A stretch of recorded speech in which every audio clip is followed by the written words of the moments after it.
I'm Carol Christ. I'm the director of the Center for Studies in Higher Education. I'm delighted to welcome you here today to our talk by Sigal Alon. She is a faculty member in the Department of Sociology and Anthropology at Tel Aviv University. She's a sociologist. Her main research interests include social stratification and mobility, with an emphasis on the sociology of education. Her work focuses on unveiling the dynamics and historical processes underlying class, gender, and racial and ethnic inequalities in educational attainment, and the extent to which various policies, admission, retention, affirmative action, financial aid, have an impact on those inequalities and have the potential to narrow them. She's published in the leading journals in sociology, education, and economics. Her research has been sponsored by the Spencer Foundation, the American Educational Research Association, and the Russell Sage Foundation, and the Texas Higher Educational Opportunity Project, and Yad Hanadiv. She was a visiting fellow at the Russell Sage Foundation at Princeton and the University of Wisconsin at Madison. Her book, which you can see a copy of the cover of right up there, is really wonderful. If there is such a thing as a social science page-turner, this is it. It has an enormous amount of argumentative tension, and I think it's a really important book. You can buy copies after the talk right out on the table. So, Sigal. Thank you very much. Thank you very much, Carol, and to all of you for coming here today. We live in a challenging time. Economic inequality is rising, while at the same time, racial and ethnic inequality is quite persistent. And so is spatial or residential segregation. Now, most people believe that we can tackle all these types of inequality with one policy tool. They think so because minorities are more likely to be poor and more likely to live in poor places. They're right about that, but the problem is that the overlap between class, racial, and spatial inequality is not very high. Not all poor individuals are minorities. As a matter of fact, most of them are not. And not all poor individuals live in poor places. So if we take affirmative action policy as an example, I can tell you, based on the evidence from my book, that there is no silver bullet that can deal with all aspects of inequality at once. No one prototype, neither the race-based affirmative action or the class-based affirmative action, is especially well suited to deal with simultaneously with all aspects of inequality. Currently, affirmative action policy in the United States is race-based, and it is very successful in generating racial and ethnic inequality, diversity. But the problem is that underprivileged white and Asians are left behind. If we move to class-based affirmative action, it is going to be very successful in getting close to socioeconomic diversity at elite institutions. But there is going to be a sharp decline in the share of Blacks and Hispanic students at elite campuses. So the focus on one aspect limits our potential to tap into the other aspects of inequality. And this is because if we look at the pool of high-achieving college-bound students, the overlap between race, class, and spatial inequality is especially low. So the notion that we can tackle all aspects of inequality with one policy or with one affirmative action policy is an illusion. And this poses a challenge to the debate about affirmative action, because the debate in the US about affirmative action is very polarized. We have on one side those who are rooting for racial preferences, and on the other side we have those who are rooting for class-based preferences. And the problem is that the solution, we're not going to find a solution in any one of these poles.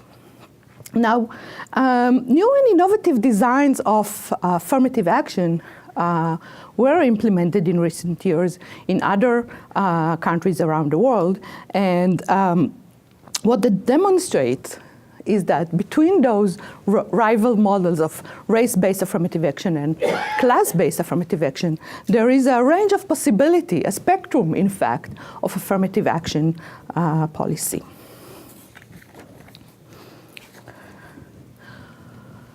So in the mid-2000s, 4 of the elite institutions in Israel adopted a very innovative affirmative action policy. It is class-based because it targets disadvantaged applicants.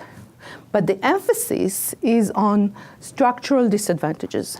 Specifically, it targets applicants coming from poor high school and poor neighborhoods. The program is need-blind because information about financial standing of the applicants is not required, but it also race or ethnic neutral. In Israel, we have different ethnic groups. We don't have different races, but it's ethnic neutral or race neutral because the ethnic origin of the applicants is not considered.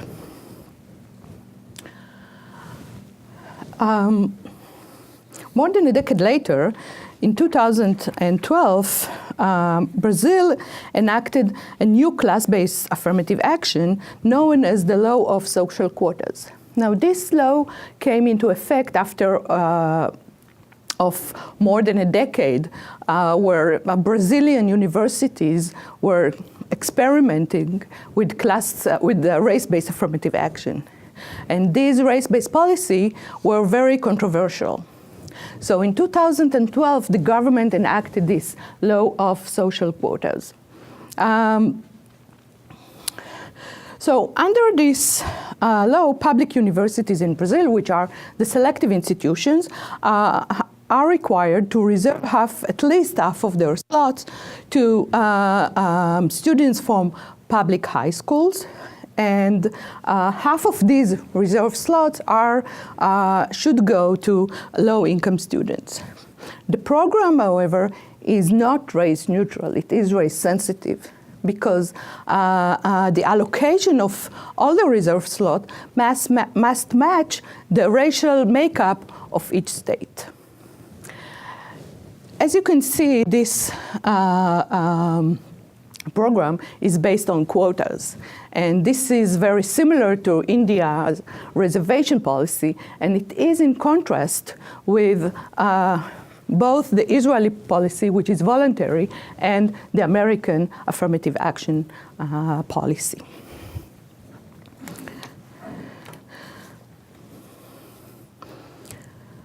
But what we can learn from these examples is that both Israel and Brazil adopted what I call hybrid design of affirmative action. That is crossbreeds that incorporates elements from several different prototypes. None of these designs would fit into the two poles, the race-based or the class-based. They are somewhat in the middle, incorporating in different ways different aspects for eligibility. And I think we in the United States should start thinking about how we need to design such a hybrid design of affirmative action policy. Because if we wish elite institutions to have a student body with diverse background, a wide-ranging diversity, then we need to start asking ourselves, what kind of diversity do we want? and what are the elements that we should focus on in order to create a diverse students' body and include students from all walks of life. Because, and such a hybrid design, I must tell you in advance, is not going to provide the optimal solution and is not going to provide the highest level of diversity in all aspects. Because trade-offs, as you will see soon from the evidence that I'm going to show you, trade-offs are just unavoidable. And I hope that we will start having this discussion in the United States, regardless of what the Supreme Court ruling will be in a couple of months. Because given the rising income inequality and the declining chances for socioeconomic mobility, the model that we currently have, the race-based affirmative action, is just not sustainable. And I should add, it's also unjust.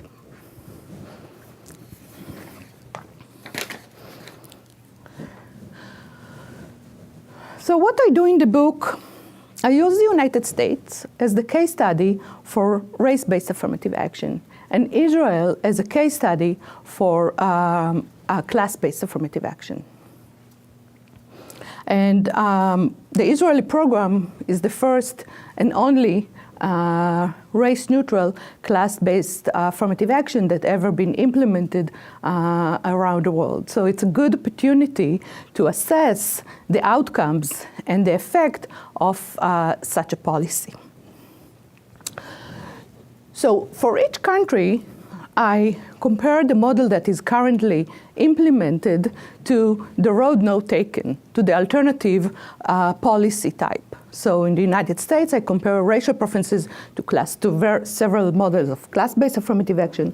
And in Israel, I compare the current class-based affirmative action to a model of ethnic-based preferences. So I'm not comparing Israel to the United States per se, but in each country, I'm comparing two models of affirmative action. And in the book, I discuss the difference between these two models of affirmative action in each country in terms of diversity, mobility dividend, academic selectivity of elite institutions, and I also spent quite a lot of time discussing the implementation and feasibility of each of these models. So in Israel, I ask, what would have happened if Israeli universities, instead of giving preferences to students from poor high school or poor neighborhood, would have given an edge in admission to students belonging to one of the two ethnic minority group, and that is Israeli Arab and Israeli Mizrahi Jews, who are those who immigrate or have origins in Asia or Africa. In the US, I compare the current race-based affirmative action to three simulated models of class-based affirmative action. The first is socioeconomic affirmative action, and here I target individual socioeconomic status, that is family economic standing based on income and wealth and assets, and also in one of the models I also add to that parents' educational level. The second model is what I call structural, and here I target students coming from poor high school. This is I'm kind of trying to approximate the Israeli design. And the third model, actually, it is the most popular in public discussion today about affirmative action, is what I call the kitchen sink approach. The Century Foundation, for example, is very vocal in the debate about affirmative action, and they argue that eligibility for affirmative action should be determined by parental income, wealth and net worth, parental education, family structure, language spoken at home, neighborhood poverty level, and high school share of minority students. So here I'm kind of estimating a conservative design of this kitchen sink approach, and basically I'm combining the two other models. So I'm simulating a model where this class-based affirmative action would be based on family income, parental education, and the type of high school one attend. So let me say quite from the start that if American elite institution will decide to move from race to class in affirmative action, they're not going to jeopardize their academic selectivity. What we see here, this is the mean test scores of a non-affirmative action student, that is those who didn't benefit from affirmative action. And as we can expect, or by design and by default, the mean test scores of minority students, what I call the race-based admits, those who benefited from preferences, their mean test scores is quite lower than the average in their schools. So if we move to socioeconomic affirmative, this is economic, just family income, this is including parental education, and this is the structural type of affirmative action. So if we move to any of those three, basically we can expect that the level of academic selectivity of institutions is not going to decline, and if at all, it is going to rise. Because the pool of high-achieving, low-income students or students coming from poor high school is large enough so we can replace the current beneficiary of racial preferences with other students, low-income students, who currently are attending less selective institutions. But the picture is less rosy when we're talking about the multidimensional prototype, what I call the kitchen sink, because apparently, and not surprisingly, the pool of students who are coming from poor family, and they are first generation in the family to go to college, and also attended poor schools, but also have high test scores and high grades and taking enough AP courses to put them at the gate of elite institution, this pool is just not large enough. So in the next slides, I'm going to talk about the diversity dividends of different policy, and you see that it seems that this policy has a potential to have the highest diversity dividends, but we should take this with caution, because if elite institutions, what they're going to do is just they're going to cap the number of students that they are admitting through this program, because they're not going to lower their level of academic selectivity. Just today in your local newspaper, I read that Berkeley is admitted the class with the highest selectivity level ever. So this is something that's very important to elite institution. So what I'm saying is that this policy is not going to fulfill its promise, potential, and I also, if we'll have time later, we're going to talk about feasibility. This is the design that is going to be the most difficult to implement, because there is a long array of information that is required if we want to follow this kitchen sink approach. So again, the Century Foundation, I told you, they're very vocal in this debate. They say that we can equal and even exceed the level of racial diversity if the institution will provide a sufficiently large boost to socioeconomic disadvantaged students. And I've already told you that actually this is not true. There is no silver bullet, and neither the race-based or the class-based can create broad diversity. Now let's look at the evidence. This is coming from Israel. what we see here is the share of Arabs and Mizrahi Jews, the two ethnic groups that I was referring to. And again, this is the share of these two groups in the general student body, those who didn't benefited from the class-based affirmative action. And you see that in this group, only 23% of the students are coming from these two ethnic groups. If we look at the level of ethnic diversity among the groups of students who did benefit from the class-based affirmative action, we see that more than enough, or 55% precisely, are coming from these two ethnic groups.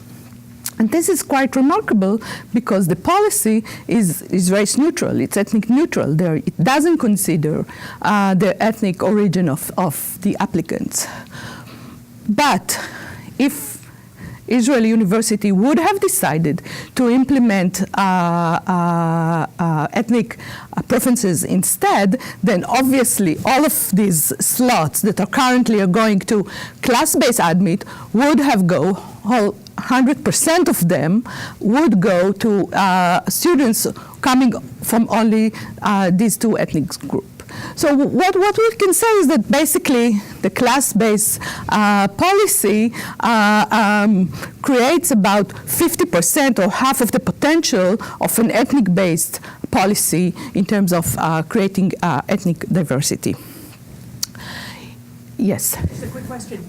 You've switched to most selected majors because in Israeli universities you're admitted to a major. Is that right? Right, yes, sorry, I didn't mention. So application and admission to Israeli universities is major specific. Students apply to a specific major.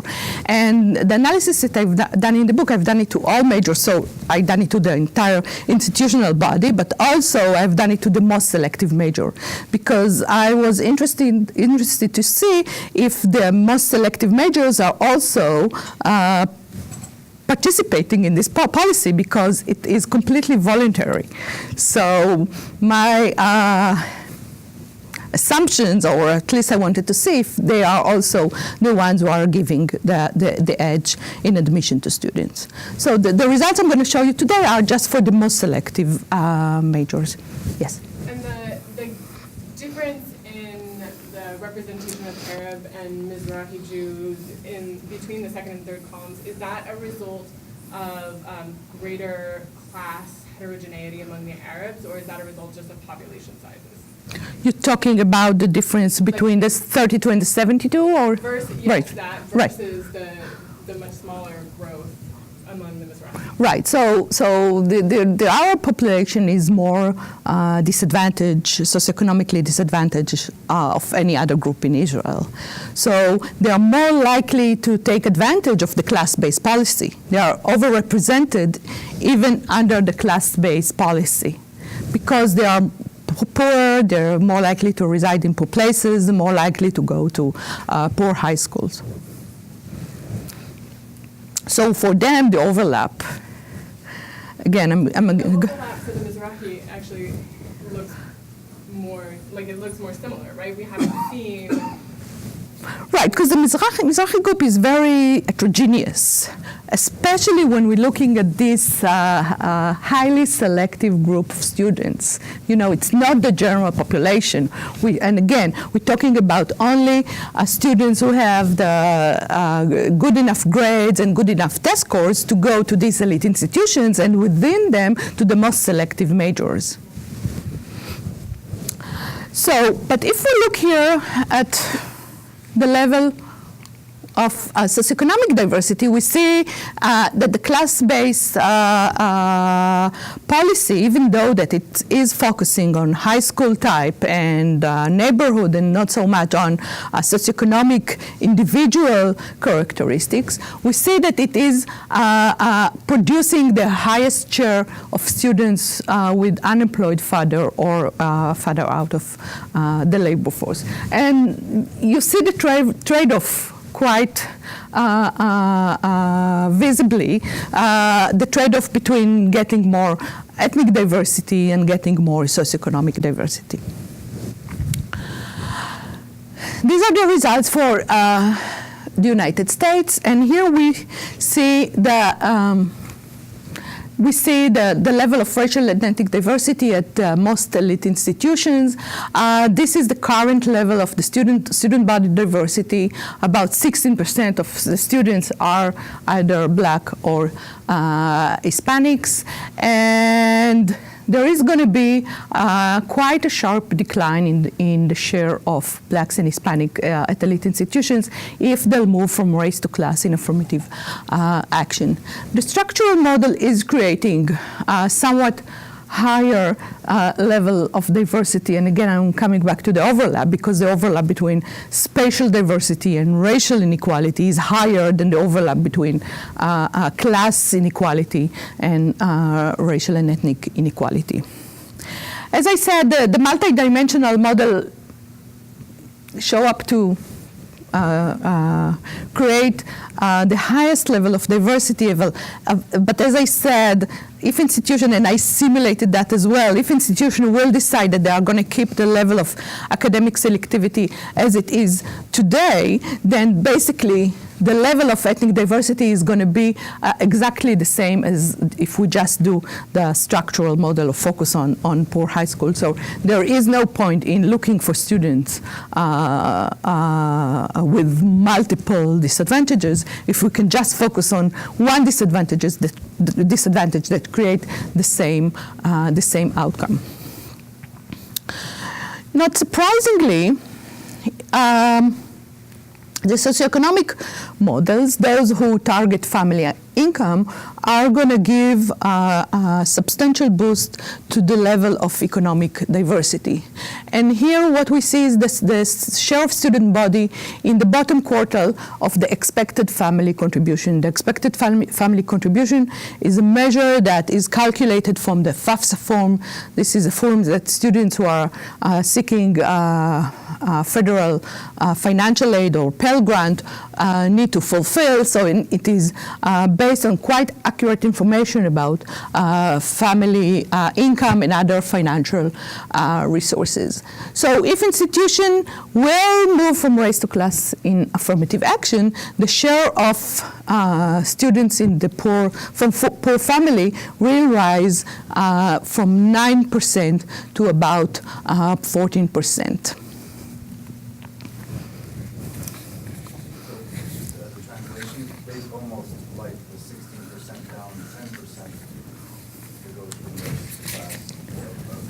Sorry?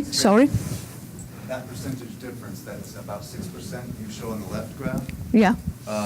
is almost comparable to the reverse, the 9 to 14, essentially.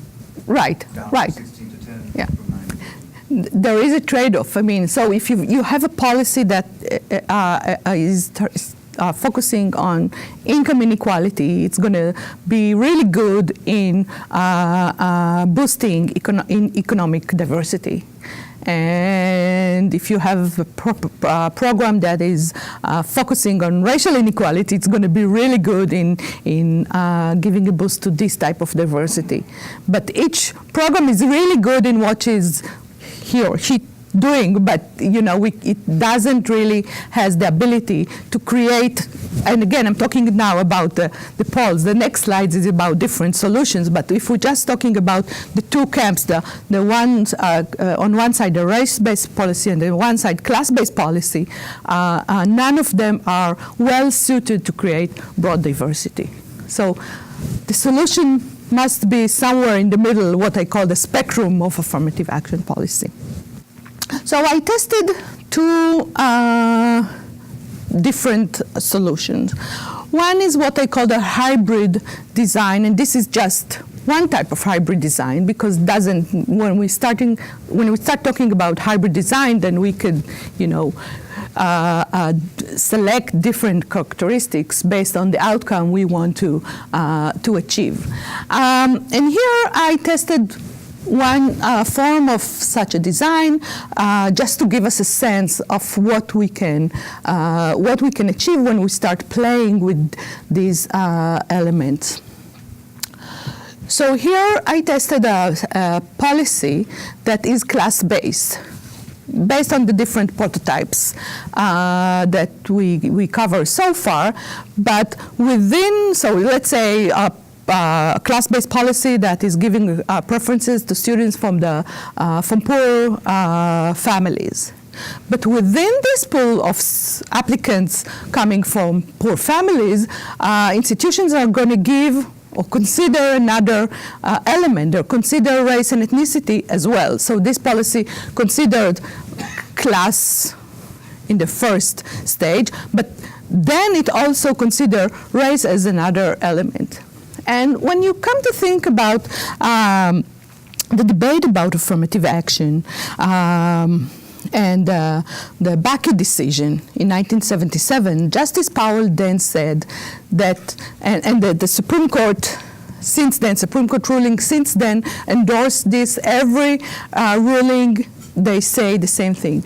Race should be one of the elements that are considered. And basically this prototype is following this suggestion. So minority students under this prototype will get an additional edge compared to other poor students.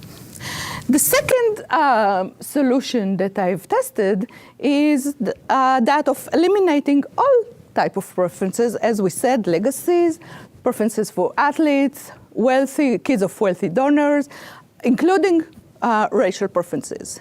So basically, no preferences whatsoever. Instead of preferences, we will have class-based affirmative action. Again, based on the different prototypes.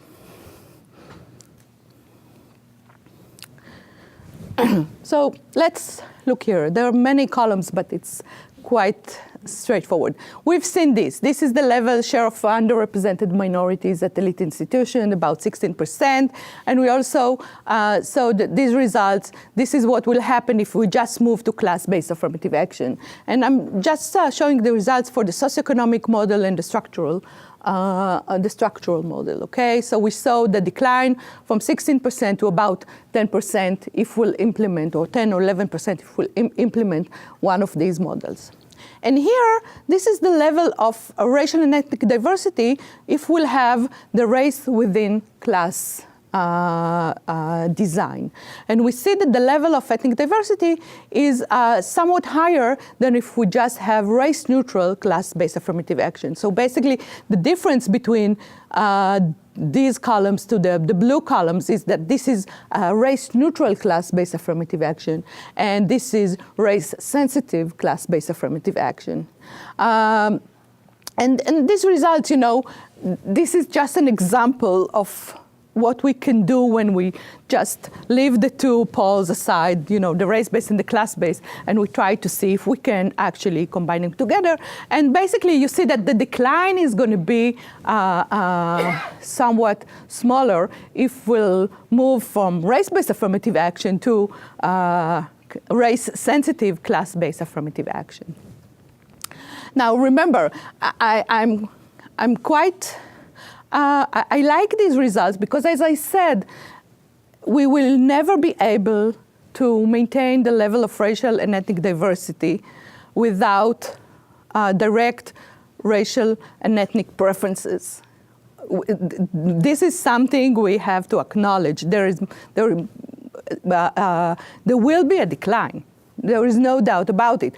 But we want to minimize this decline in the share of minority students while we also getting some gains in terms of socioeconomic diversity. So overall, we're getting a more a better package of diversity than if we just have one of the poles. And as you can see, the level of socioeconomic diversity, there is no difference here because, as I said, the students at the first stage are selected on the same criteria. Only here, in this hybrid design, we add race or ethnicity as one of the criteria that institutions are considering. Now, if elite institution will decided that they are going to eliminate all type of preferences and do what I call here a reform, basically we can maintain the level of racial and ethnic diversity or even increase it, while at the same time even get the highest level of socioeconomic diversity, even just compared to the original race-based affirmative action.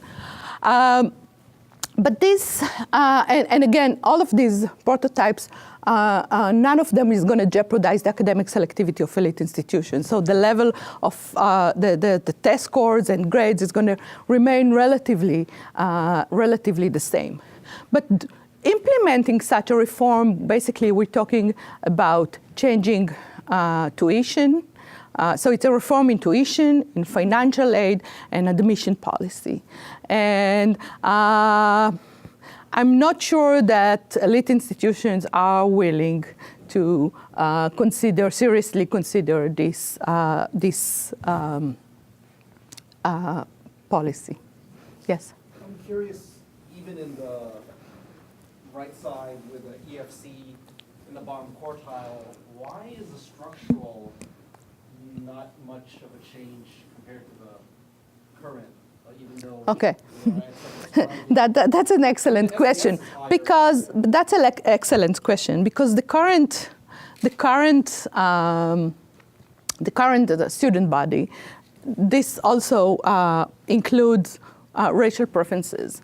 And as I said, the overlap between race inequality and coming from a poor neighborhood is relatively high. So basically, you're tapping into the same pool. So, and as a matter of fact, racial preferences right now are creating socioeconomic diversity at elite institutions. This is a point that I didn't mention. But if we didn't have any type of preferences in a world without affirmative action whatsoever, then the current would look something else. The level of racial and ethnic diversity will be lower, but also the level of socioeconomic diversity will be lower. So currently, racial preferences are creating some socioeconomic diversity at elite institution. Not as much as we can generate by having class-based affirmative action, but more than what we would have if we had nothing. Could you explain a little bit more about how you modeled the reform scenario? I can see, like how do you get rid of wealth when so many admissions criteria, like SAT scores, partially reflect differences in student wealth? How do you net out the effects of wealth, athletes, legacy admissions? Okay, so let me explain how I've done the simulation, and this is I had to make some decisions on how to do this. That's really kind of a key detail for us to understand how it will produce these results. Right. So. I'm good. Okay. So the problem with the Israeli data set, I was very fortunate because the Israeli university have flag for affirmative action. So I knew who got an edge in admission. Using American data sets, we don't have this flag. So everybody's kind of assuming who got an edge in admission. Now, most people who done research on that, they treat all blacks and Hispanic students attending elite institution as those who benefited from affirmative action. And I thought that this may not be the case because some blacks and Hispanic students are, very good students, and they got there without affirmative action. So what I done, I focus on the most selective institutions and highly selective institutions. This is if you know with the Barron classification, these are the two top categories. These are the institutions who practice affirmative action.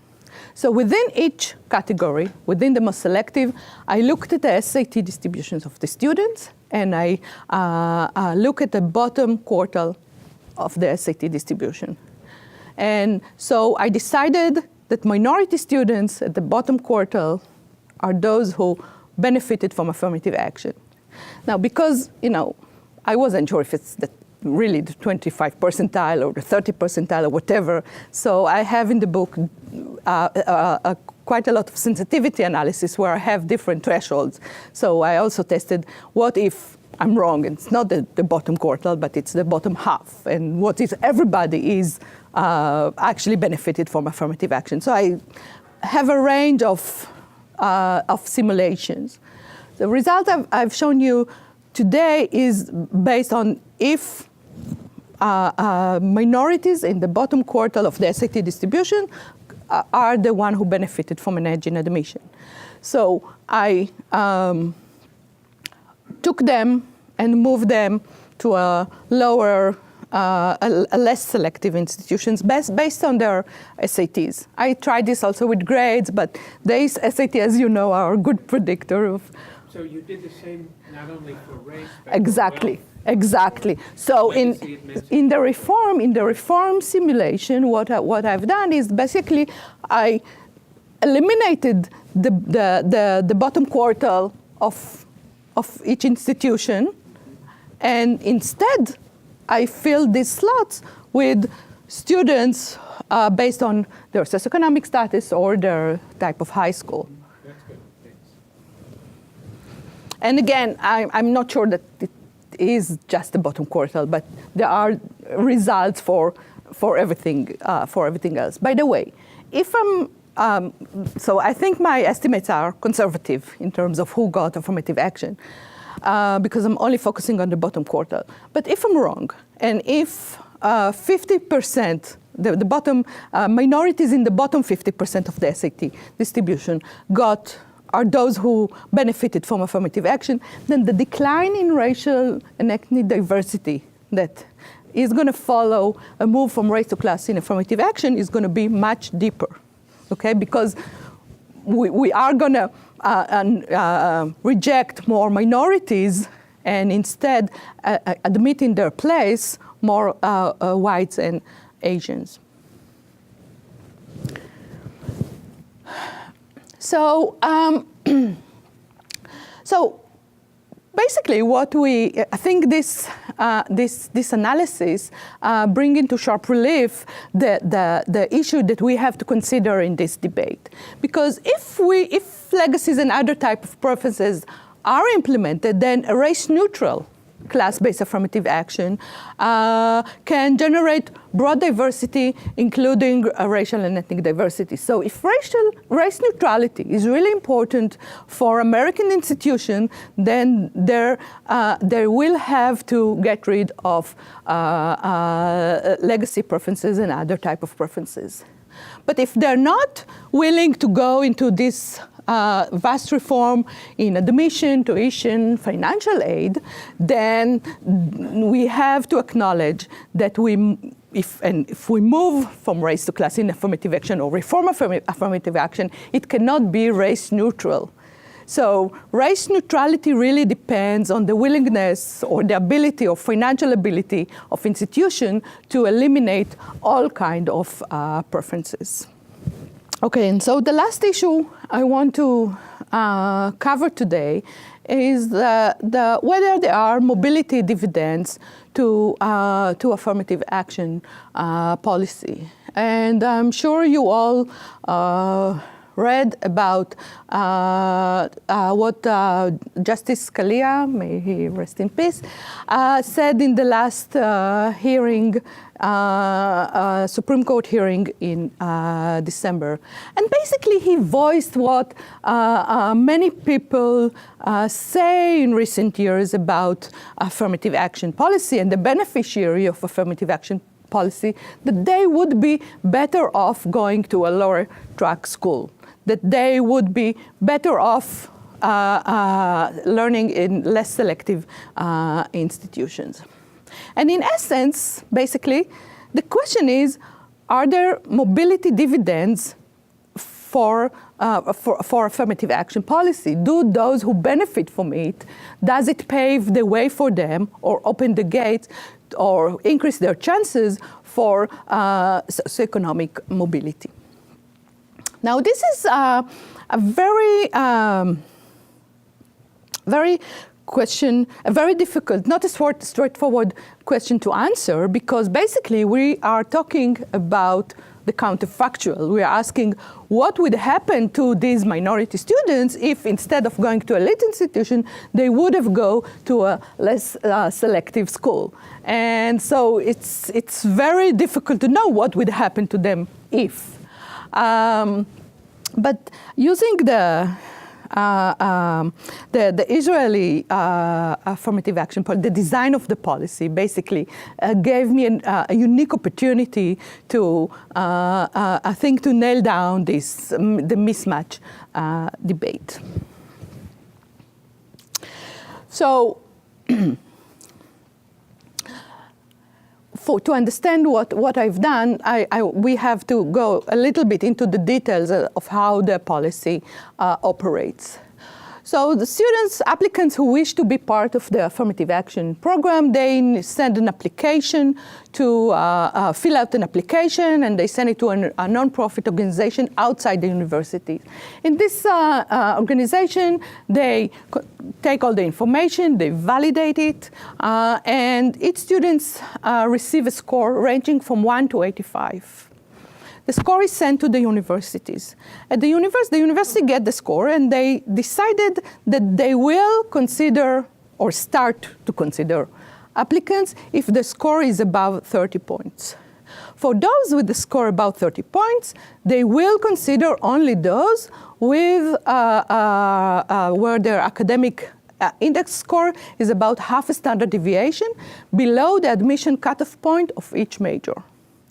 Even then, it doesn't mean that you are admitted, because as I said, each department had the discretion to decide whether they want the student to be admitted or not. But what I take advantage here is the 30-point threshold, because this gives us the comparison group that we are struggling to find.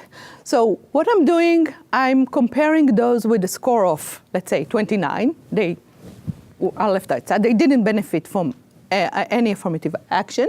And I compare them to those, let's say, with 30 points or 31 points. So just around this cutoff point, like a narrow range around this cutoff point, I'm comparing the students, those below the cutoff point and those below and those above. And this is called a regression discontinuity.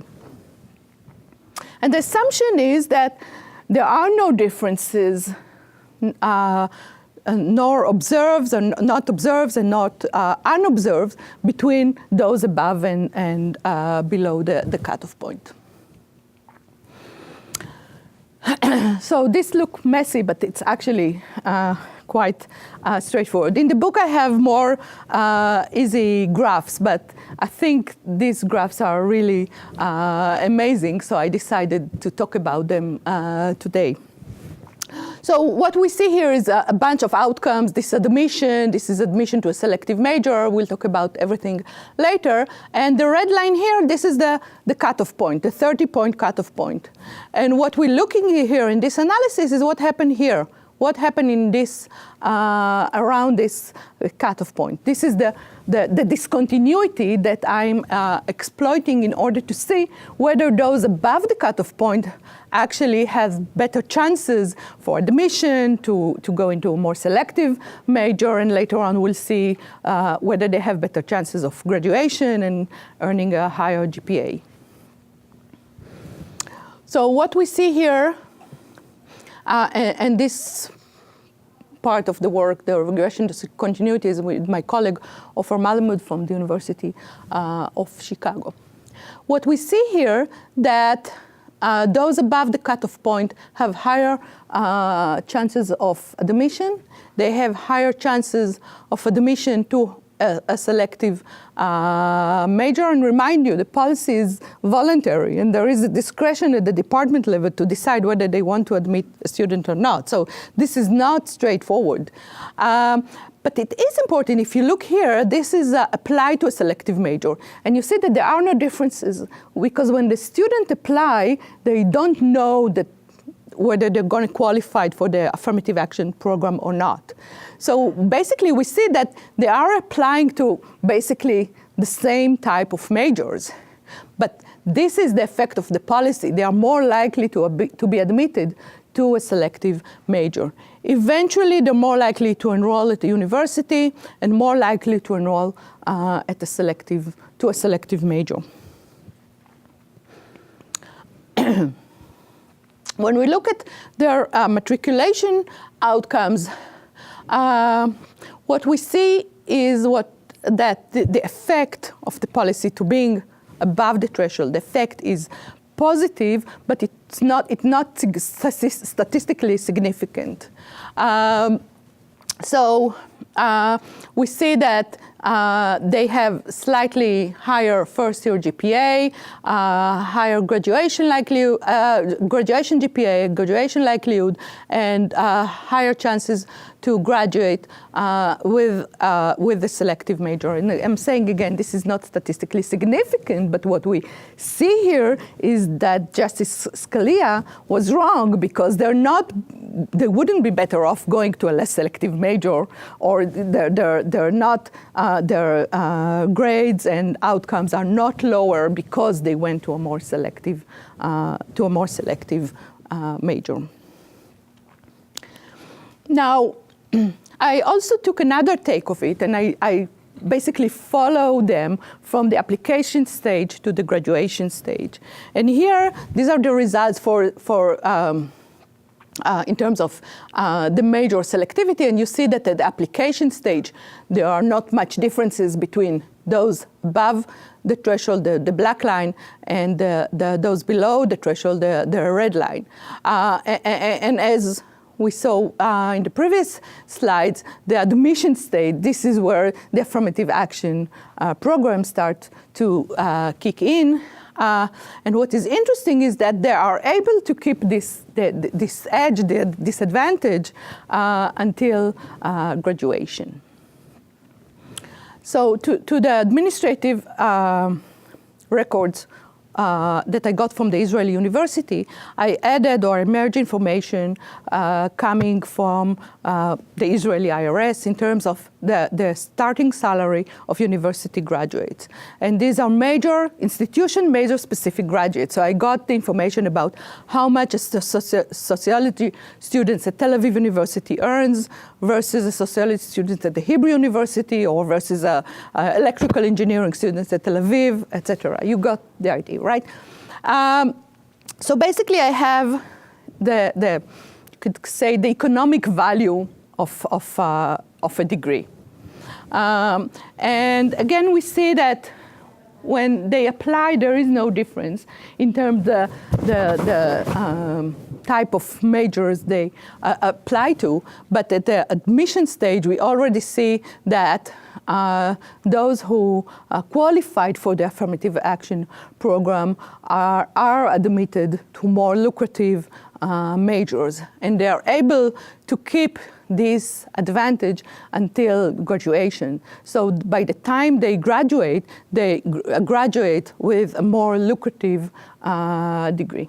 Yes, Claude. If I interpret correctly, the Scalia hypothesis would have the black line going below the red line, because the affirmative action students suffered from being in a too high competitive environment and would have done better if they'd gone to a... Right.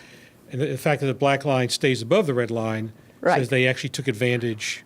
Right. And Even succeeded. if the black line was exactly the same as the red line, then he was wrong. Because what the mismatch hypothesis is saying that they suffer from going to an elite institution or elite major. And basically, not only that they suffer, but they're actually getting some gains also in terms of socioeconomic mobility.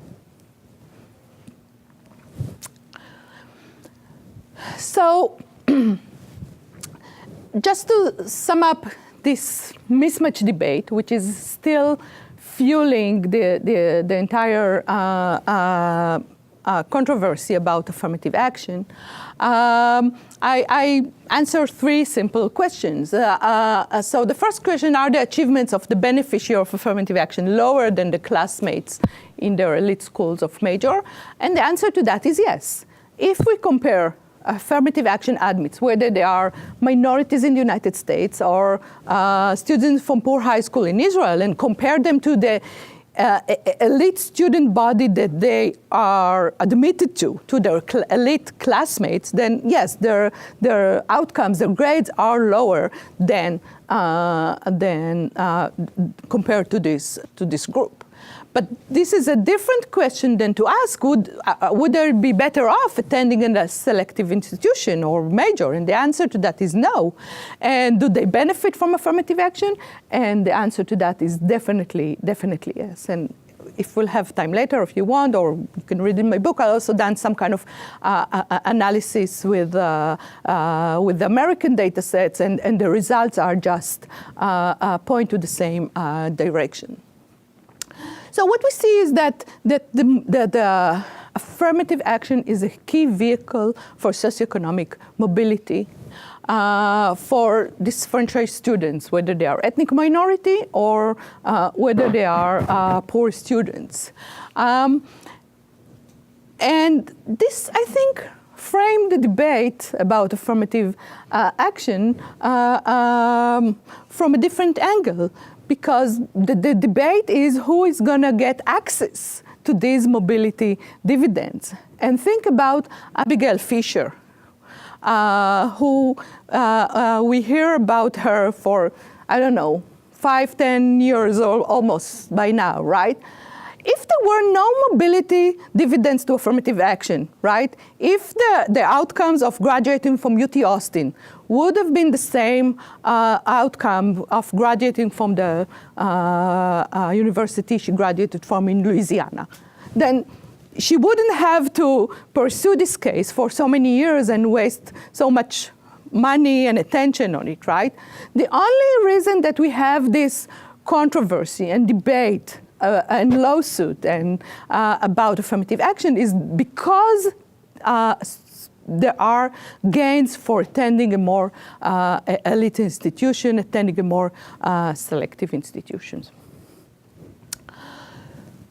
So I'm going to finish now. I'll leave you some time for questions. I just want to highlight that there is another important aspect that I didn't cover, and that is about various issues related to differences in implementation and feasibility of race-based and class-based affirmative action. Thank you.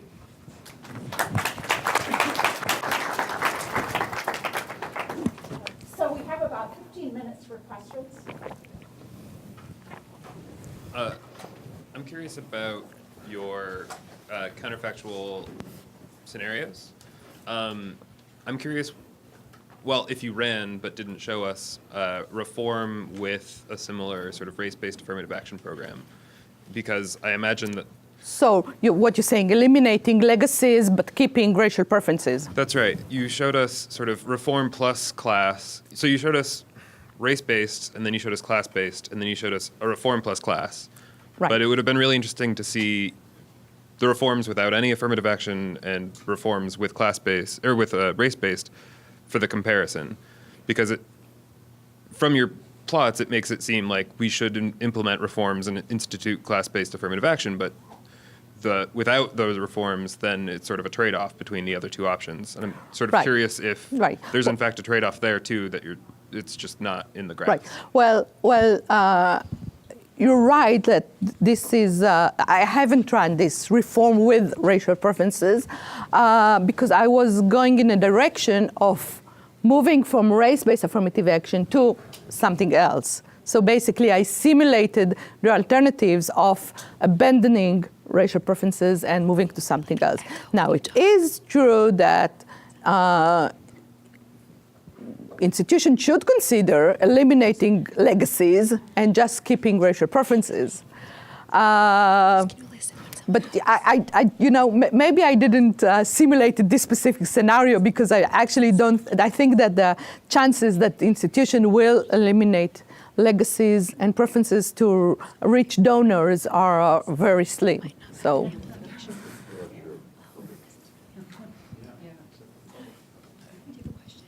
Yes.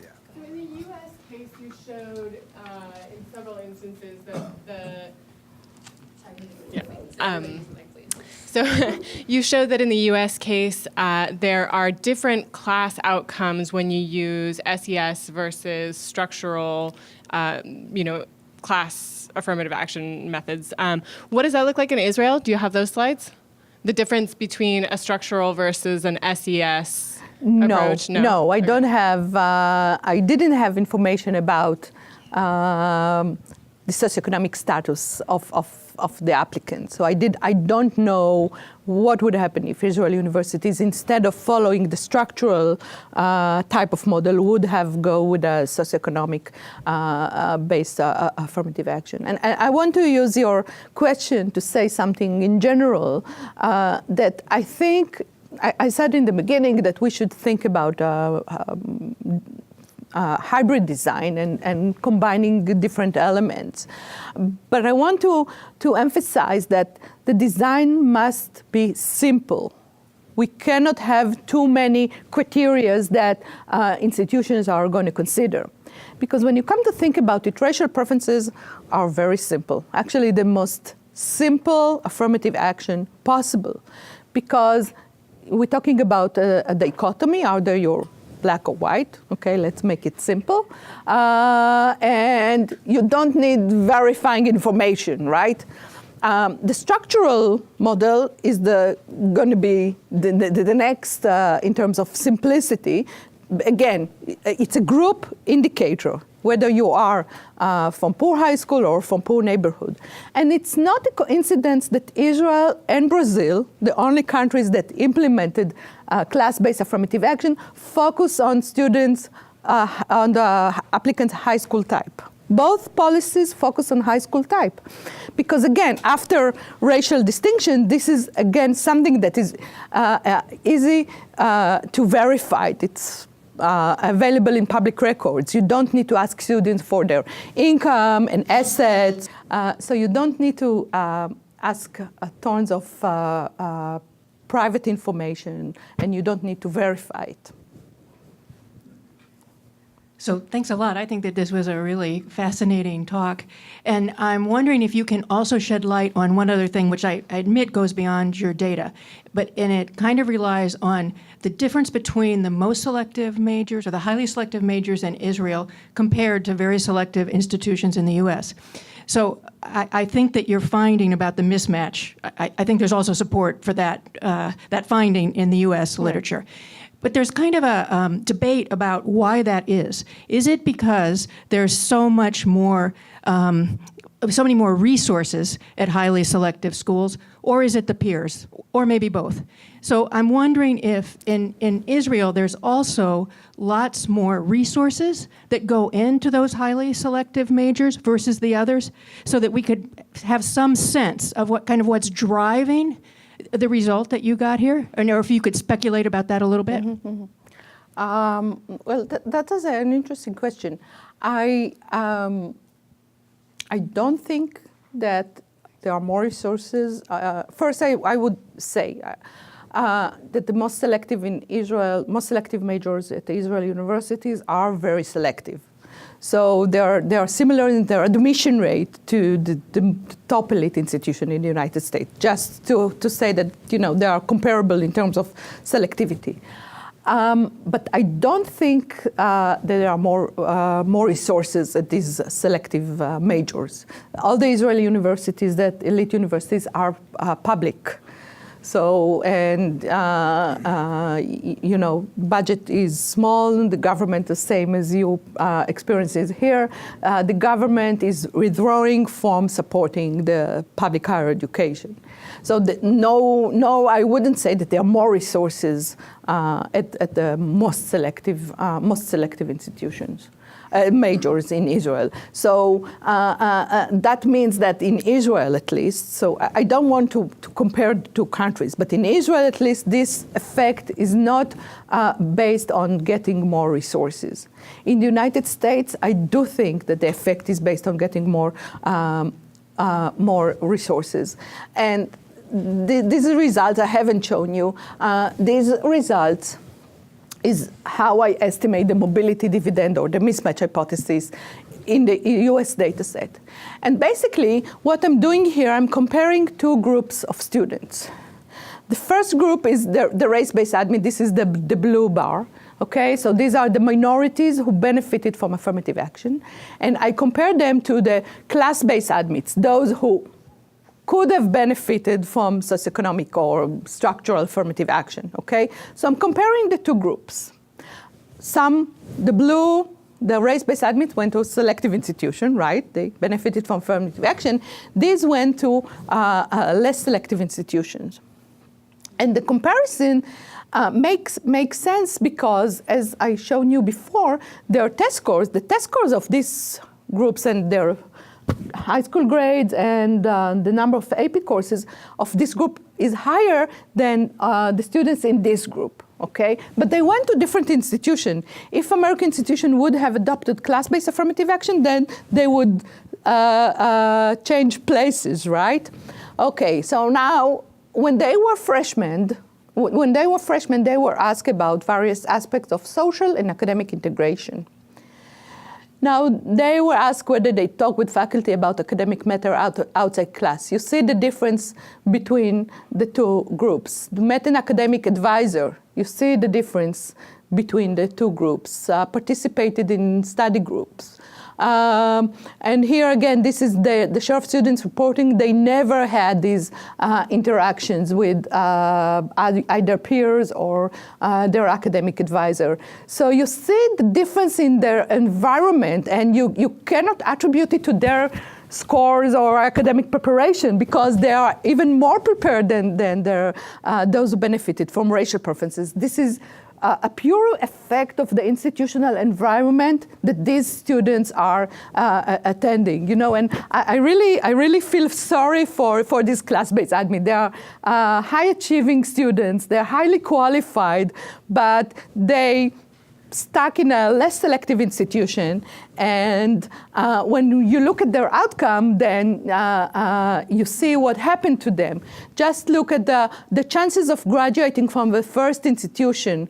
65% of the class-based admits, those who would have benefited from class-based preferences but went to a less selective institution, graduated, compared to 73% of minority students who benefited from affirmative action and were lucky enough to attend a more selective institution. And again, this is not because of their academic preparation. This is because the institutional environment that they found himself in.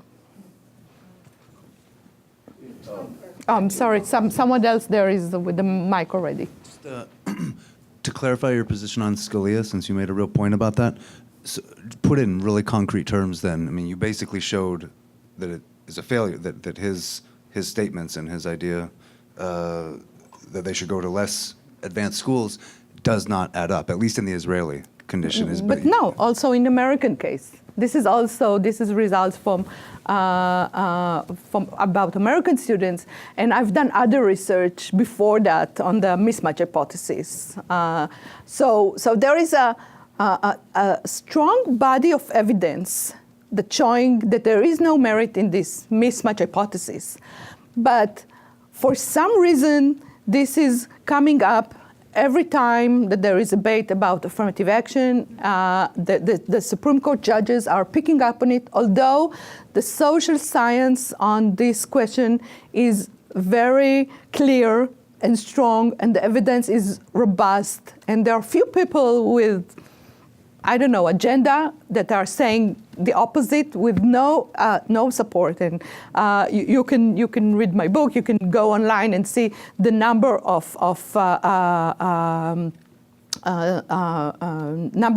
papers by sociologists and economists and other social scientists that show that there is no merit in the mismatch hypothesis.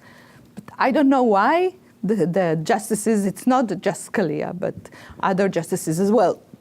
And also, just for the sake of we who are not as academically versed with the language, precisely the mismatch hypothesis is what in specific terms? Just say. Okay, so what the does that- mismatch hypothesis is understand. saying that those minority students who got an edge in admission because of affirmative action are mismatched to their institution because by default they are coming with lower grades, with lower test scores. And as a result of this mismatch, they are going to suffer in terms of graduation likelihood, grades, and they would be better off going to a less selective institution or slower track. We have time for one more question. Carl. Just two observations. It seems to me in the United States, particularly in states like California, the distinction between class-based and race-based disappears. In the low-performing schools, where you look for low-income students or minority students, they're the same people. Would you see that? Well, first in California, there is no affirmative action No, I policy. know that, But in terms, so they're the same in terms of their characteristics? Well, in low-performing schools, the predominant student body is Hispanic or African-American in California, and states like California, and there are others. So what other states that have... 3% of the lowest decile of California high schools are black or Latino. Yeah, that's the point. Yeah. Right. So that changes, it makes the distinction different for us, who can't do it anyway. But we have a form of class-based or affirmative action. I would argue we're sort of close to the reform model in Yeah. some ways. We got rid of legacies. Yeah, we We're did. doing first generation. We're doing And low income. what percentage of the graduating class of schools are admitted? Is 4%? It's now up to 9%. It's 9 now. Yeah, okay. So that's a form. Right. But the other, simply a comment in passing, in the reform model in the United States, it would be impossible to eliminate athletes. Especially at UCLA. Well, with this wise comment from Carl, let's. Until we get enough CTE evidence. Shut it down, you have a lot of liability. So let's thank Sigal for her excellent presentation. Thank you very much.